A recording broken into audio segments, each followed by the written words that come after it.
Vamos dar continuidade aqui na Bíblia versão King James atualizada, 1611.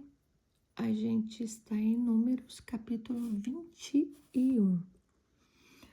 O rei de Arade, o cananeu, que habitava o Neguebe, região sul de Canaã, soube que o povo de Israel vinha pelo caminho de Atarim. Então, com seu exército, atacou os israelitas e levou algum deles como prisioneiros.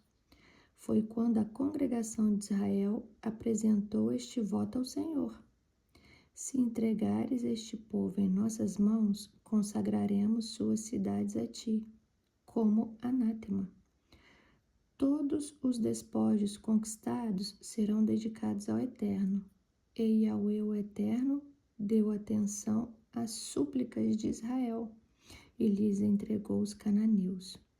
Israel os destruiu completamente, a eles e às suas cidades, e por esse motivo esse lugar passou a ser chamado de Ormá, consagração. Então os israelitas partiram do monte Or pelo caminho do Mar Vermelho, que vai até o Golfo de Acaba, para dar a volta em redor da região de Édom.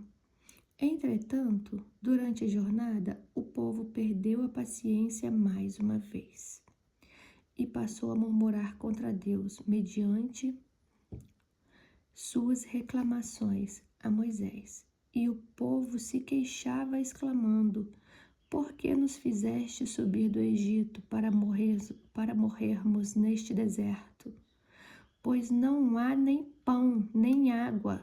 Estamos enfastiados desse alimento miserável.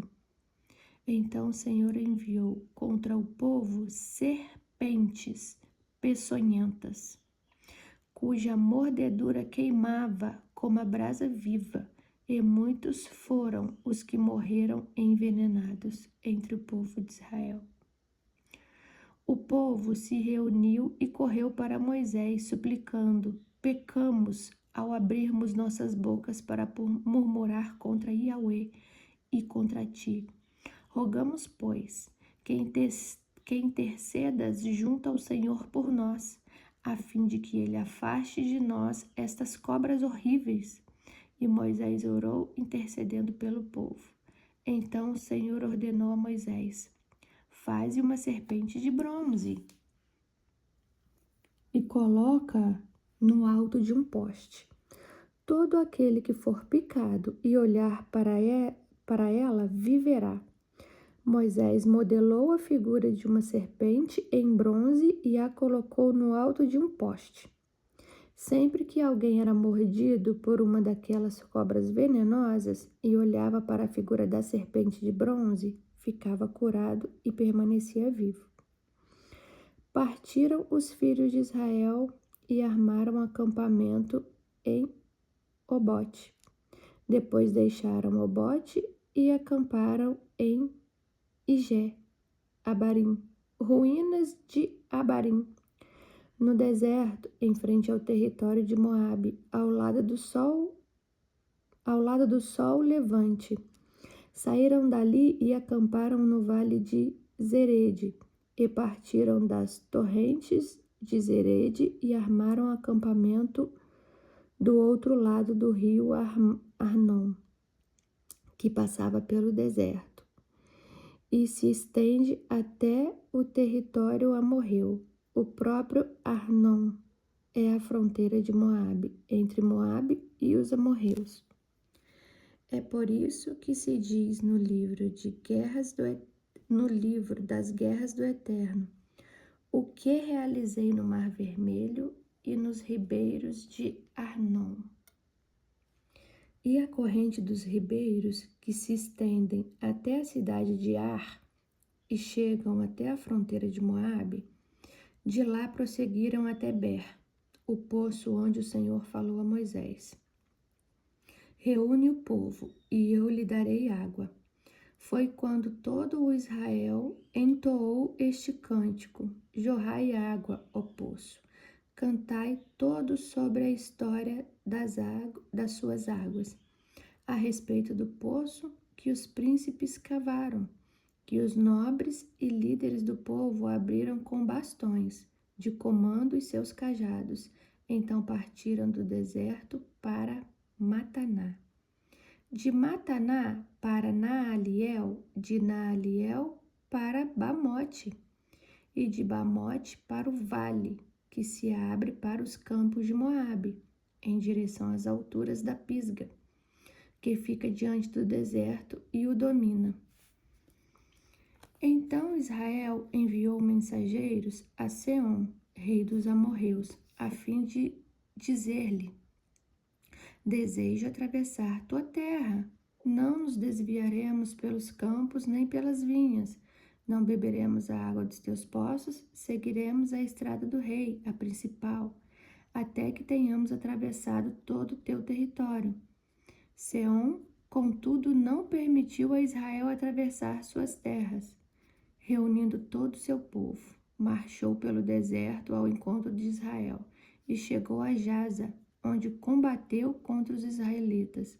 Israel, porém, os venceu à espada e tomou-lhes as terras, desde Arnon até a Jaboque, até o território dos amonitas, pois Jazar estava na fronteira dos amonitas. Assim, os israelitas conquistaram todas as cidades dos amorreus e ocuparam-nas, incluindo Hesbom e todos os seus povoados. Hesbom era a cidade onde habitava Seom, o rei dos amorreus. Ele tinha lutado contra o antigo rei moabita, que havia tomado todas as suas terras até o rio Arnon. É por esse motivo que costumam dizer os poetas: vinde a Hesbom, seja ela reconstruída, seja restaurada a cidade de Seom. Fogo jorrou de Hesbom, labaredas fluíram da cidade do rei Seom e devoraram Ar, de Moabe. Consumiram as alturas de Arnon. Ai de ti, ó Moabe! Estás arrasado, ó povo de Carmos! Fez dos seus filhos fugitivo e das suas filhas cativas de Seom, rei dos amorreus. Sua posteridade foi destruída, desde Hesbom até Didom. Nós os aniquilamos pelo fogo, desde Nofá até Medebá. Assim os israelitas habitaram na terra dos amorreus. Depois Moisés mandou pessoas para espiar a cidade de Jazar. Em seguida, conquistaram os povoados que ficavam ao redor de Jazar e expulsaram todos os amorreus que moravam ali. Então o povo de Israel retornou e subiu pelo caminho de Bazã. E Og, rei de Bazã, com todo o seu exército, marchou para enfrentá-los em Edrei.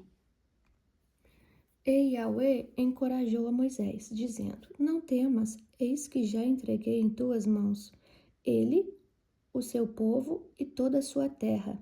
Tratá-lo-ás da mesma maneira que trataste Seom, rei dos amorreus, que habitava em Hesbom. Foi assim, portanto, que os israelitas mataram Og, seus filhos e todo o seu povo. Não sobreviveu uma só pessoa, e tomaram posse da terra deles. Números 22. Então os israelitas partiram e acamparam nas campinas de Moabe, a leste do rio Jordão, nas proximidades de Jericó, que se situava do outro lado do rio. Belaque, filho de Zippor, viu tudo o que Israel fizera contra os amorreus, e Moabe tornou-se de pânico diante desse povo, pois era muito numeroso. Moabe teve grande preocupação e receio dos filhos de Israel. Então os moabitas disseram aos líderes de Midian: eis essa multidão que devora tudo ao redor de nós, como o boi devora a erva do campo. Em seguida, Balaque, filho de Zippor, rei de Moabe naquela época, mandou seus emissários para chamar Balaão, filho de Beor, que estava em Petor, que ficava próximo do Eufrates, o grande rio, em Amave, sua terra natal, E a mensagem de Balaque solicitava: Eis que o povo que saiu do Egito cobriu toda a terra, estabeleceu-se diante de mim. Vem, portanto, eu te suplico, e amaldiçoa por mim esse povo, pois eles são mais poderosos do que eu. Assim poderemos derrotá-los e expulsá-los da terra, porquanto eu o sei muito bem. Aquele que tu abençoas é abençoado, mas aquele a que tu amaldiçoas fica amaldiçoado. Os anciãos de Moabe e os Midian partiram, levando consigo a quantia necessária para pagar os agúrios e maldições. Assim que chegaram, comunicaram a Balaão e o que Baleque havia pedido. Instruiu-os Balaão: Ficai aqui esta noite, e eu vos trarei a resposta que o Eterno me der. E o príncipe de Moabe permaneceram com eles. Eis que veio Deus a Balaão e lhe indagou: Quem são estes homens que estão contigo? E Balaão respondeu a Deus: Balaque, filho de Zippor, rei de Moabe, enviou-me esta mensagem. Eis que o povo que saiu do Egito cobriu toda a terra, estabeleceu-se diante de mim. Vem, portanto, eu te suplico, e amaldiçoa por mim esse povo, assim poderei combatê-lo e expulsá-lo. Então Deus ordenou a Balaão: Não irás com eles, não poderás amaldiçoar esse povo, pois é o povo abençoado. Ao arraiar do dia, Balaão levantou-se e disse aos líderes de Balaque: Tornai a vossa terra, pois o Eterno recusa deixar-me ir convosco. Levantaram-se os príncipes de Moabe e voltaram para Balaque, e lhe deram a notícia: Balaão recusou-se a vir conosco. Balaque enviou de novo outros príncipes em maior número e mais importantes do que os primeiros. Foram ter com Balaão e lhes comunicaram: Assim falou Balaque, filho de Zippor: Eu te suplico, não recuses vir-te comigo, pois te concederei grandes honrarias, e tudo o que me disseres eu farei. Portanto, vem depressa e amaldiçoa por mim este povo. Balaão deu aos emissários de Balaque a seguinte resposta: Ainda que Balaque me desse seu próprio palácio, repleto de prata e ouro, eu não poderia transgredir uma ordem expressa do Senhor, meu Deus. De forma alguma, quer em relação a uma situação menos grave ou mais grave. Agora, pois, descansai aqui esta noite, vós também, a fim de que eu possa tentar descobrir se o Senhor tem mais alguma orientação a dizer-me. Então veio Deus a Balaão durante a noite e lhe ordenou: Não vieram essas pessoas para te chamar? Levanta-te e vai com eles. Entretanto, não farás senão exatamente aquilo que eu te ordenar. Bem cedo levantou-se Balaão, selou sua jumenta e partiu com os príncipes de Moabe. Sua partida provocou a ira de Yahweh, e o anjo do Senhor colocou-se na estrada para barrar-lhe a passagem. Ele montava sua jumenta e seus 2 servos o acompanhavam. A jumenta viu o anjo do Senhor parado na estrada, com a sua espada desembainhada na mão. Desviou-se, portanto, da estrada em direção ao campo. Balaão, contudo, espancou a jumenta para fazê-la voltar à sua jornada na estrada. Então o anjo do Senhor se pôs em um caminho estreito, no meio das vinhas, com um muro à direita e outro à esquerda. A jumenta viu novamente o anjo do Senhor e encostou-se no muro, apertando neste o pé de Balaão. Ele, sem refletir, tornou a bater na jumenta.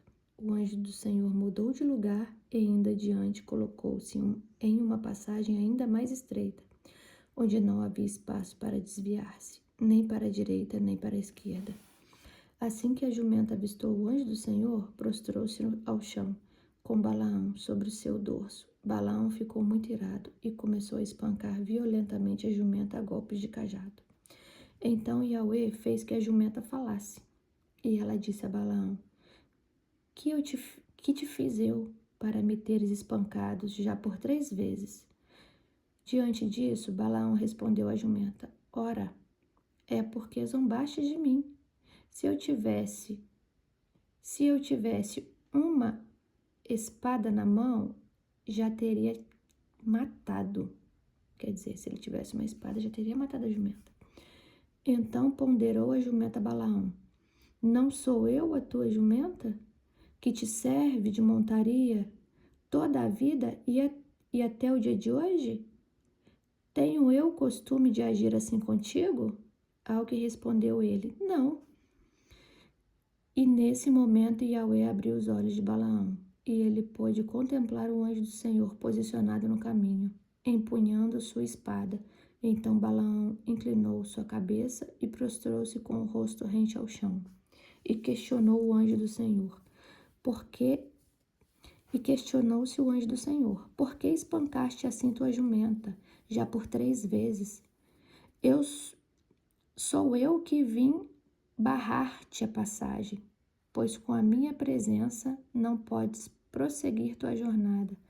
A jumenta avistou-me e, por causa da minha presença, procurou mudar a trajetória por 3 vezes.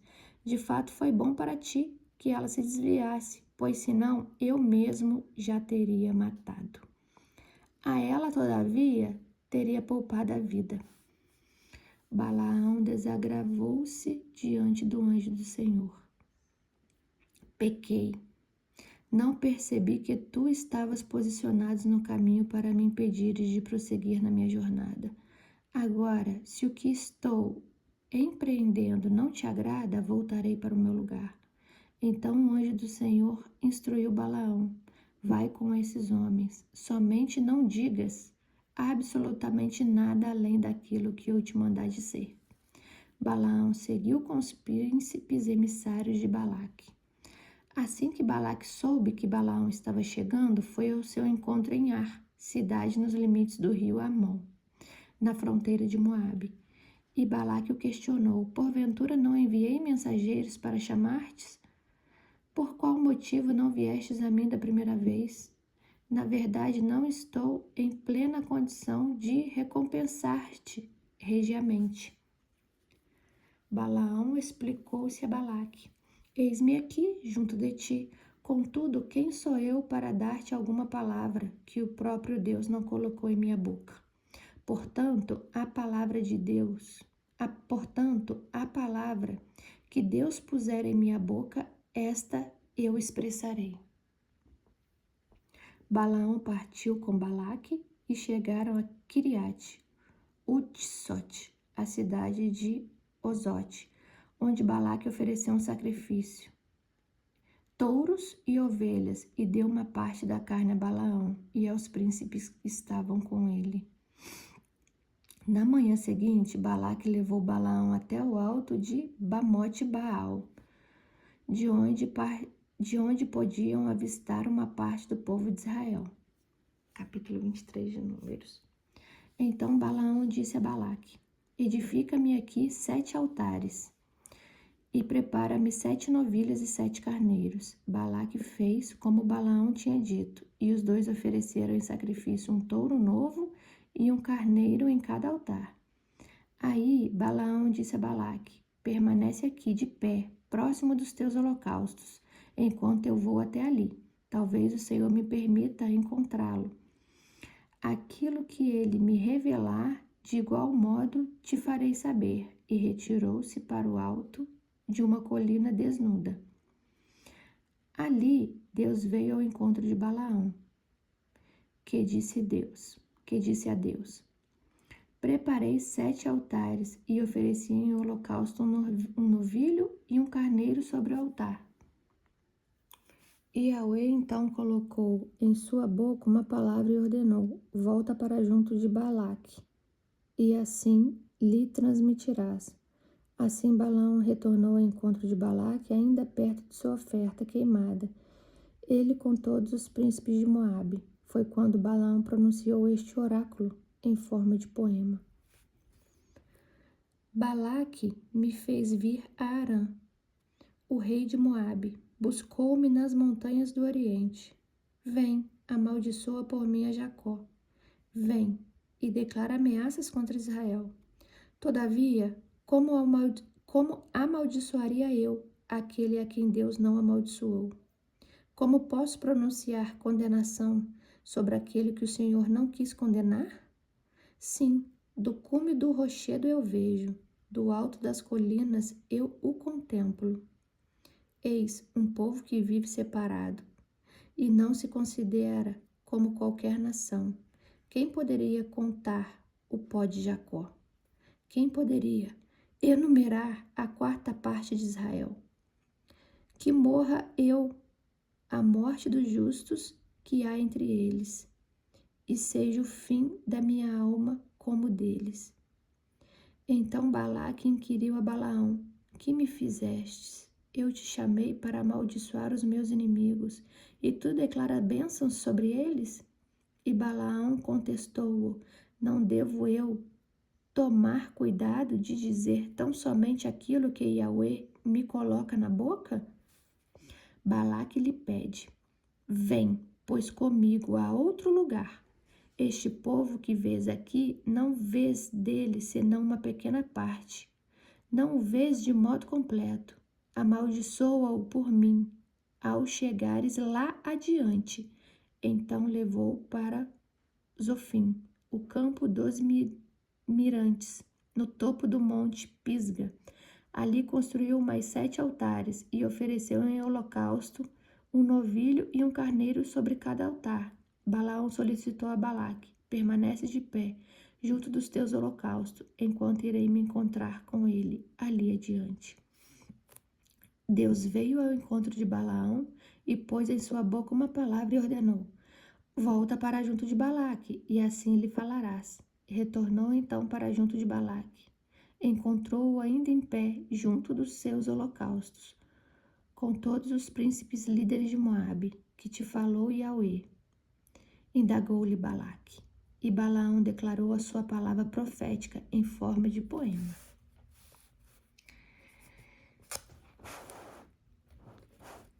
Levanta-te, Balaque, e escuta. Inclina o teu ouvido, filho de Zippor. Deus não é ser humano para que minta, nem filho de Adão para que se retrate. Acaso ele promete e deixa de cumprir? Afirma que faz e não realiza? Portanto, recebi uma ordem para abençoar. Ele abençoou e não posso mudar isso. Ele não olhou para as ofensas de Jacó, nem para os erros encontrados em Israel. O Eterno, o Deus de Israel, está com eles. O brado de aclamação do rei ressoa no meio desse povo. É Deus quem os está trazendo do Egito. Eles têm a força de um touro selvagem. Não há feitiçaria que tenha poder contra Jacó, nem magia alguma contra Israel. De agora em diante se proclamará de Jacó e de Israel. Vê tudo quanto Deus tem realizado. Eis que este povo levanta-se como leoa, ergue-se como leão, que não descansa enquanto não devora sua presa, nem se deita até que tenha bebido o sangue de suas vítimas. Então Balaque roga a Balaão: se tu não podes amaldiçoar este povo, que assim seja, pelo menos não o abençoes. Balaão, no entanto, retrucou a Balaque: não te havia afirmado tudo o que Yahweh ordenar, eu farei? Então Balaque insistiu e convidou Balaão: vem, pois comigo e eu te levarei a outro lugar. E de lá talvez Deus se agrade que amaldiçoe esse povo. Balaque conduziu Balaão ao cume do monte Peor, no lado que dá para o deserto. Balaão então instituiu a Balaque: edifica-me aqui 7 altares e prepara-me 7 touros novos e 7 carneiros. Balaque fez outra vez tudo conforme Balaão o orientara e ofereceu em holocausto um novilho e um carneiro sobre cada altar.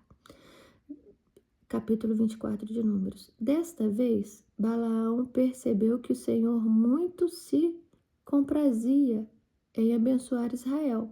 Por esse motivo, não recorreu, como nas outras vezes, a adivinhações e magias, mas voltou sua face para o deserto. Então viu todo o povo de Israel acampado, tribo por tribo, e o Espírito de Deus veio sobre ele. E ele proclamou esta profecia em forma de poema. Olha que lindo o terceiro poema. Oráculo de Balaão, filho de Beor. Palavra daquele cujos olhos veem nitidamente. Palavra daquele que ouve as palavras de Deus. Daquele que contempla a visão que vem de Shaddai, o Todo-Poderoso. Daquele que cai prostrado. Mas seus olhos enxergam com clareza. Quão admiráveis são as tuas tendas, ó Jacó, e formosas as tuas moradas, ó Israel, com vales que se estendem, como jardim que margeiam os rios, como plantas perfumadas e medicinais que Yahweh plantou, como cedros junto às águas cristalinas. Israel terá muita água para beber e para regar suas sementeiras. Seu rei será mais poderoso que Agag, e o seu reino será exaltado. Deus os libertou do Egito e os vem comandando. Eles têm a força dos búfalos mais fortes, devoram nações inimigas e despedaçam seus ossos. Com suas flechas certeiras os atravessam, como leão e leoa soberanos quando repousam. Quem ousará despertá-los? Porquanto sejam abençoados os que os abençoarem, e amaldiçoados os que o amaldiçoarem. Então, imediatamente acendeu a ira de Balaque contra Balaão, e batendo as palmas da mão ordenou: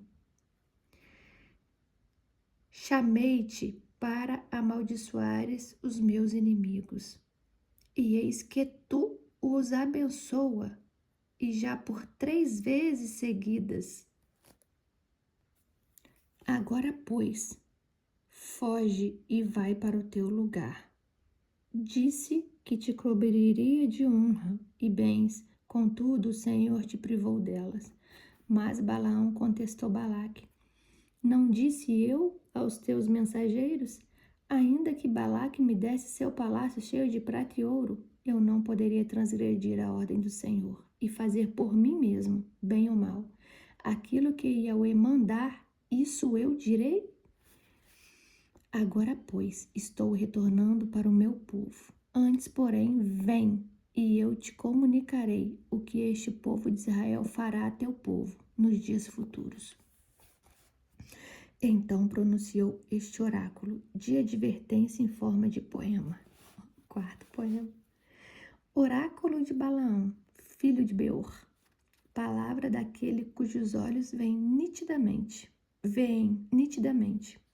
Daquele que ouve as palavras de Deus, que possui o conhecimento da ciência do Altíssimo, daquele que contempla a visão que advém do Todo-Poderoso, daquele que cai prostrado, mas seus olhos enxergam com clareza.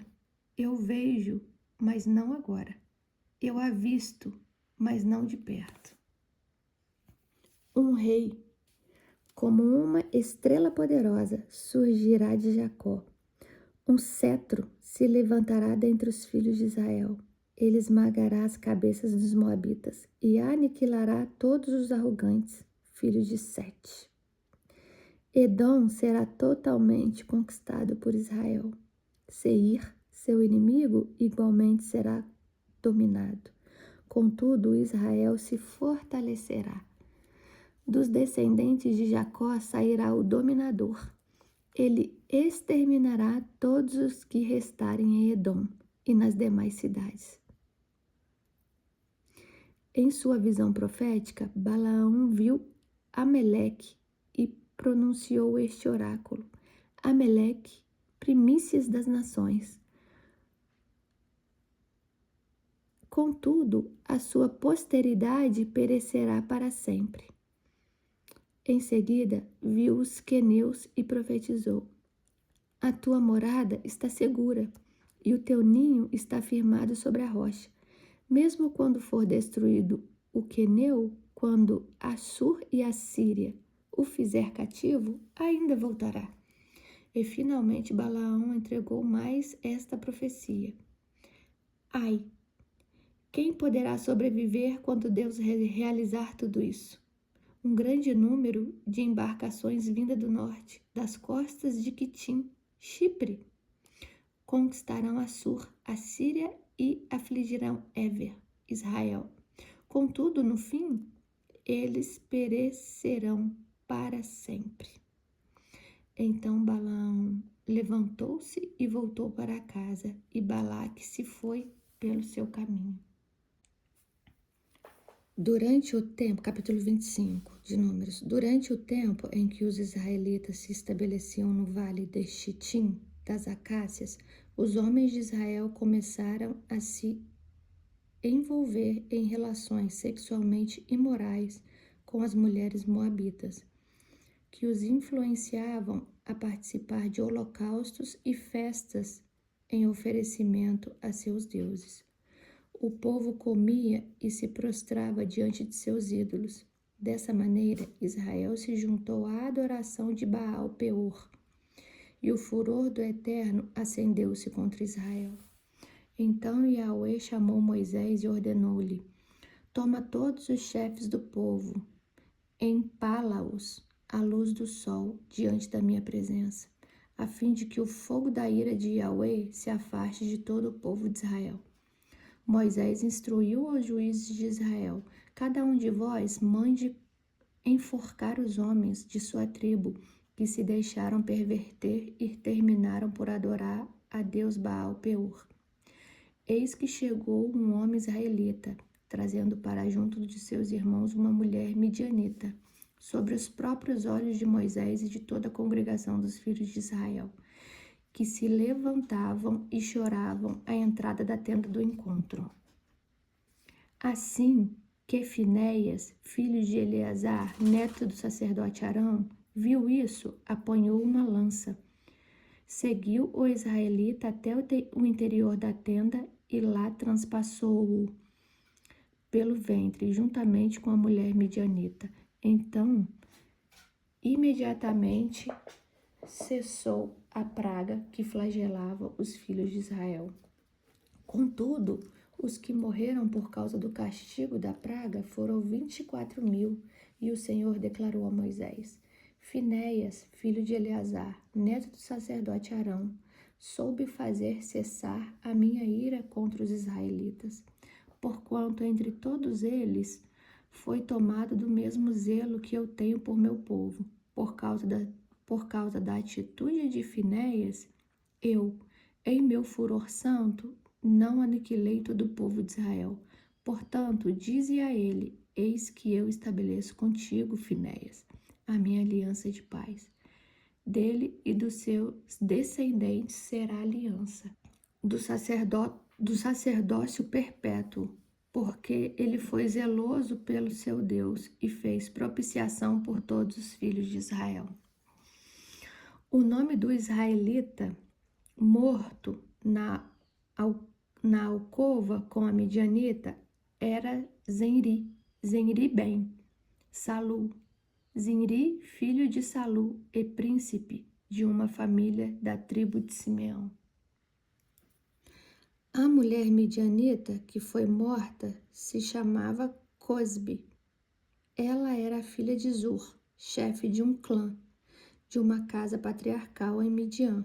Então o Senhor ordenou a Moisés: atacai os midianitas e matai-os como a inimigos, porquanto foram eles que vos assaltaram e vos enganaram perversamente, induzindo-vos a prestar culto ao ídolo de Peor, e da mesma maneira vos iludiram no caso de Cosbe, filha do chefe midianita, que foi morta no tempo da terrível epidemia que houve no Monte Peor.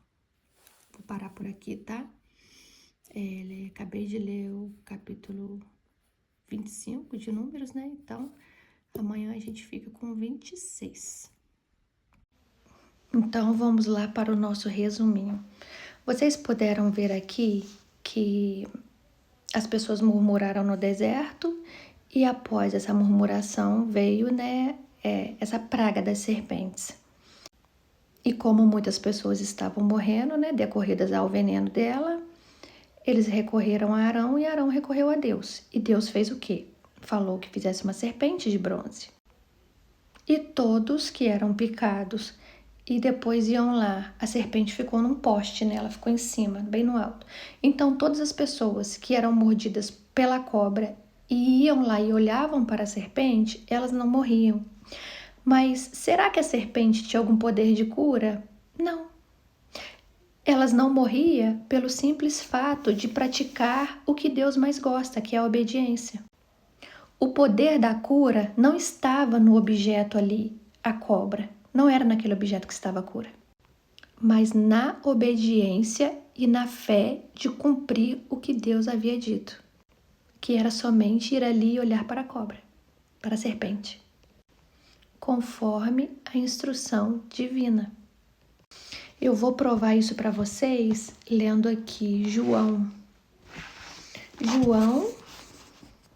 capítulo 3, verso 14. Vou ler do 14 ao 18, que diz assim: E como Moisés levantou a serpente no deserto, assim importa que o Filho do Homem seja levantado, para que todo aquele que nele crê não pereça, mas tenha vida eterna. Então, João faz uma alusão a Jesus aqui como alusão à serpente. Para que todo aquele que nele crê não pereça, mas tenha vida eterna. Então, eles crendo em Deus, que Deus falou o quê? Vai lá e olha para a serpente. Então, eles creram no que Deus disse, confiou no que Deus disse. E assim eles eram curados. Porque, igual eu falei para vocês, naquele tempo, as pessoas tinham muitas crenças, né? Eles passaram pelo Egito, se contaminaram com muitas coisas. Então, para eles, aquilo ali era muito importante.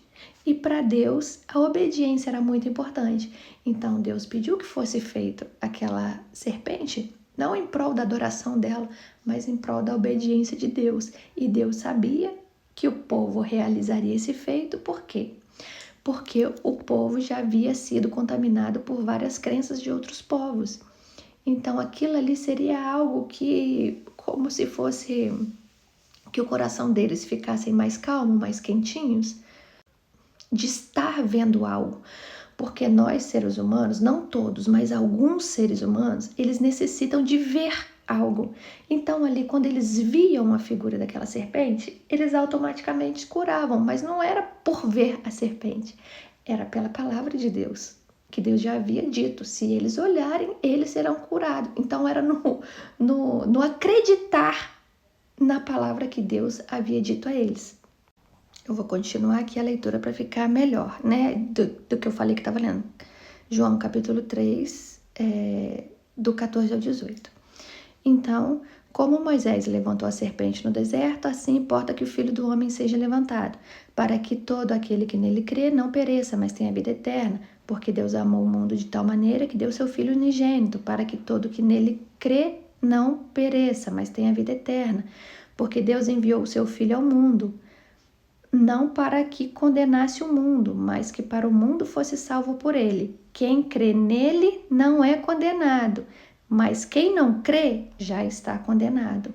Então, ele usou essa alusão aqui à serpente. Quem cria no que Deus falou e ia até a serpente e olhava, era curado. E quem não cria e não ia, era condenado, morria. Depois vem a fase de Balaão aqui que a gente leu, né? Que um anjo se pôs na frente de Balaão, só que vocês perceberam que foi Deus que permitiu que Balaão fosse? Então ele primeiro permite que Balaão vá, segundo, no meio do caminho para Balaão. Por quê? Porque quando Deus fala, para provar que é ele mesmo que está falando, ele refala, ele repete. Então, quando você quiser saber que uma coisa é de Deus, alguém vai te falar. E depois Deus vai refalar essa coisa. Entendeu? Então, ele manda Balaão ir, Balaão vai. E no meio do caminho, e quando ele manda, ele fala assim: Balaão, você vai falar o que eu te mandar. E Balaão parte. E no meio do caminho, ele para Balaão e fala a mesma coisa. Você só vai falar o que eu te mandar falar. Então, ele disse e redisse. Entendeu? Porque o que Deus fala, ele afirma. Assim você sabe que realmente é de Deus. E assim, ele, ao invés de fazer o que o rei queria, que era amaldiçoar o povo de Israel, ele acaba fazendo o contrário, né? Ele fica com Deus, obedece a Deus ali, e vocês veem que a obediência para Deus é algo maravilhoso, por mais que ele falasse para o rei que não iria amaldiçoar, você pode ver que depois ele foi embora, Deus não o matou, né? Então Deus, através da obediência, Deus faz coisas, Deus faz milagres, porque o rei podia muito bem ter falado assim, você não quer fazer o que eu quero, então eu vou te matar. Não, você pode ver que até a vida dele foi poupada nesse momento. Depois teve o povo que se contaminou com as moabitas, né? Ali se prostraram diante de Baal Peor, foram contaminados ali pelas moabitas, né? Então, quando o povo, poxa vida, em vez do povo chegar na terra e o povo começar a adorar a Deus, olha o que o povo vai e faz. Então, muitas pragas veio, não explicou aqui, não falou assim ao claro quais pragas foram essas, mas matou muita gente, vocês viram aqui, por causa dessas moabitas. E um israelita, né, trouxe ali uma mulher moabita e falou na frente do povo ali, né, trouxe essa mulher aqui para ficar aqui comigo e tal. E eram pessoas idólatras. Então, o que Finéias fez? Finéias era do sacerdócio, né? Finéias era ali um neto de Arão, era da tribo de Levi, que fazia parte do sacerdócio ali do templo. O que Finéias faz? Finéias vai, né? Vai até ao encontro desse israelita com essa moabita e acaba matando os dois. Por quê? Porque Deus já havia dito que não era para adorar outros deuses. Deus já havia feito um trato, a gente já viu lá no início, quando a gente começou a ler. Deus faz um trato com o povo aceita tudo que Deus propõe, o povo diz que vai cumprir com as leis que Deus estabeleceu e acaba fazendo o quê? Acaba levando moabitas, adorando Baal, fazendo tudo aquilo que não estava no acordo com Deus. Porque Deus fez um acordo para proteger o povo e imputou leis a quais o povo na primeira oportunidade fazia o contrário. E assim, com a morte desses dois, apaziguou, né, a ira de Deus, né? Porque Deus ia destruir o povo por conta dessas pessoas. Então, quando o povo ali consegue resolver os problemas, Deus ele refaz assim a sua aliança com o povo novamente. E as pragas que estavam acontecendo ali no meio do povo, elas se cessam. Então eu fico por aqui e até amanhã com a continuação. Amanhã a gente volta no capítulo 26 de Números. Então, até amanhã e fiquem com Deus.